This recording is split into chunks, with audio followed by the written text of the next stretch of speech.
Então, o Lama diz que tudo se resume ao hábito. É por isso que os grandes mestres do Vajrayana, eles deixam tudo para trás, eles abandonam a família, abandonam a terra natal, abandonam a própria casa, né? Porque eles vão em busca de trilhar a prática pura. Não importa se você está no Ocidente ou no Oriente, se você é ocidental ou oriental, o hábito, ele é o mesmo, o corpo, ele é o mesmo. Então, o Lama Time diz que a cultura, ela se relaciona basicamente às ações, né? A forma como a gente se veste, a língua, mas que a mente, ela está para além de padrões culturais, né? Então, nesse nível de mente, né, até conceitos como masculino e feminino não estão lá. Então, a mente, ela está para além do fato de sua origem, do seu gênero, né? Não importa se você nasceu no Tibete ou no Brasil, isso não tem diferença. O Dharma, ele se relaciona para além da cultura. A prática do Dharma, ela vem da nossa mente e não da cultura. Não há cultura nesse nível. Lama Time é tibetano e ele toma tsampa. Isso não é prática espiritual. Mateus é ocidental, é brasileiro, ele come arroz. Isso também não se relaciona à prática. A prática se relaciona com a mente. A Índia, ela tem uma cultura muito diferente da cultura tibetana. Ah, mas o Tibete importou o Dharma da Índia. Mas o que é que veio da Índia? Apenas o Dharma.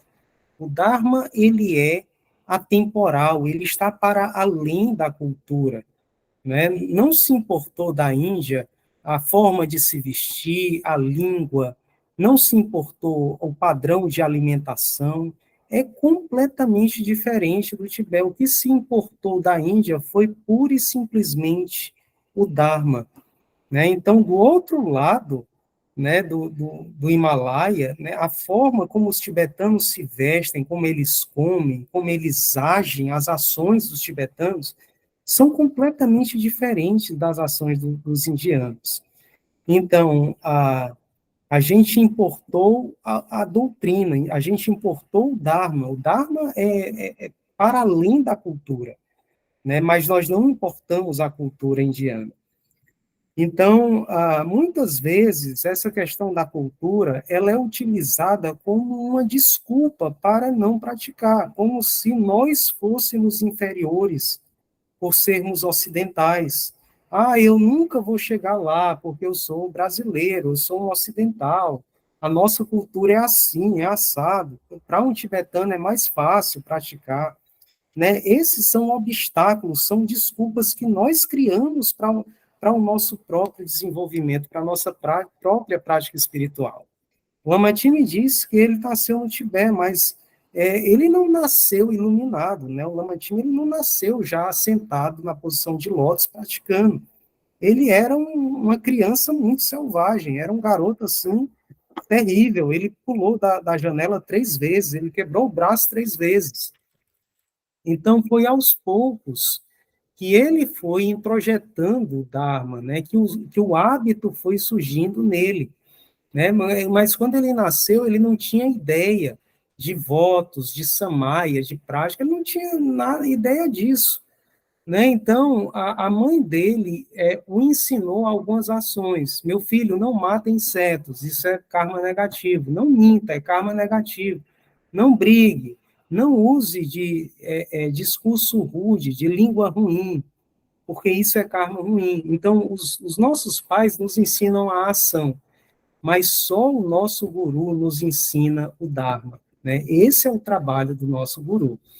Então, o Dharma está para além da cultura, né? Nesse nível do Dharma, não existem opostos, né? Não está para além de gênero, de masculino e feminino, de branco ou preto, está para além de local de nascimento. o Dharma, ele se relaciona à sutileza da sua própria mente. Está para além de cor, está para além de alto e baixo. Então, nós temos 4 ações: andar, comer, conversar e dormir. O lama, por exemplo, ele estava comendo de sampa aí numa tigela, né? E alguns podem imaginar que o lama se comporta como um cachorro. Mas se você vai ao Tibete e usa garfo e faca, né? Então os tibetanos eles olham para você como se você fosse um ser doente, assim, uma pessoa que está com problema, né? Qual o problema dessa pessoa? Por que ela não usa as próprias mãos?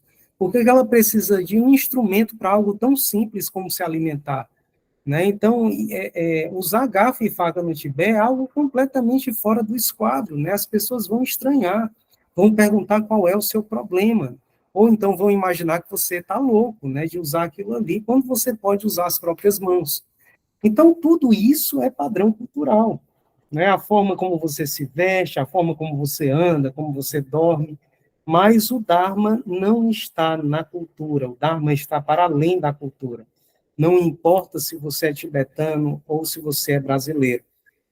Ah, o que importa aqui é o seu caminho, a sua linhagem, né? Como você trilha o caminho do Vajrayana, como você segue o caminho do Guru. Quanto mais profundamente você vai, né, mais você amadurece, matura a sua mente. É um caminho, não tem fim, né, não tem fim. Quanto mais profundamente você vai na sua mente, mais vão surgir ali dúvidas, questões. Só quando você atinge a iluminação, aí realmente é o fim, é a iluminação. Aí nesse nível de iluminação, iluminação completa, perfeita, por aí, realmente não há mais questões. Mas até lá, até você atingir a iluminação, né, vão surgir muitas questões. Você vai refinando os padrões da sua própria mente, você vai purificando a sua própria mente. Então, por exemplo, você, Matheus, você tem a universidade, você mora nos Estados Unidos, você faz um grande esforço, né, para viver nos Estados Unidos, sendo um brasileiro, tem a cultura. Então, nós ocidentais temos que ter duas mãos, né? Nós temos que dar suporte a, a duas circunstâncias. Nós temos que tomar de conta da nossa vida mundana, né? E isso envolve um aspecto cultural.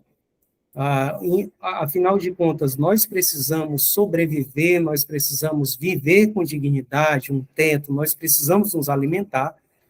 Com uma mão você faz isso, com outra mão você dá suporte à sua prática do Dharma. Com uma mão você alimenta o seu corpo, com a outra você alimenta a sua mente. Por meio da prática do Dharma, você dá suporte à sua mente. Então, no caso dos tibetanos, né, yogis, monges, eles só têm uma mão, eles só precisam dar suporte à própria mente. Eles só se preocupam com Dharma 24 horas por dia, 7 dias por semana. Mas no Ocidente, muitos de nós não podemos nos dar esse luxo. Nós precisamos de duas mãos. Nós precisamos dar suporte à nossa vida mundana, né, para nos garantir uma vida com dignidade. E nós precisamos dar suporte à nossa própria mente, né, por meio da prática do Dharma com uma segunda mão, com a prática da gentileza, da generosidade, amor e compaixão a todos os seres sencientes. Agora, assim, qual o tempo livre que você tem, né, depois que você executa as suas atividades mundanas? Né?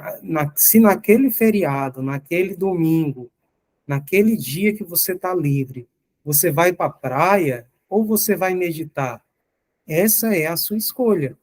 Né? Se você escolhe perambular pelo mundo, ir para a praia, se divertir, ficar no entretenimento, então a sua prática vai ficando cada vez mais frágil, mais e mais distante, até que um dia a referência de prática ela some, ela desaparece completamente. Então, nós precisamos reconhecer isso. Nós não podemos nos esquecer, nós precisamos dar suporte à nossa mente pela prática de Dharma. O tempo livre que nós tivermos, nós estamos sempre ali dando suporte à nossa prática. O sino tem que estar tocando em nossa mente o tempo todo. Meditar, meditar.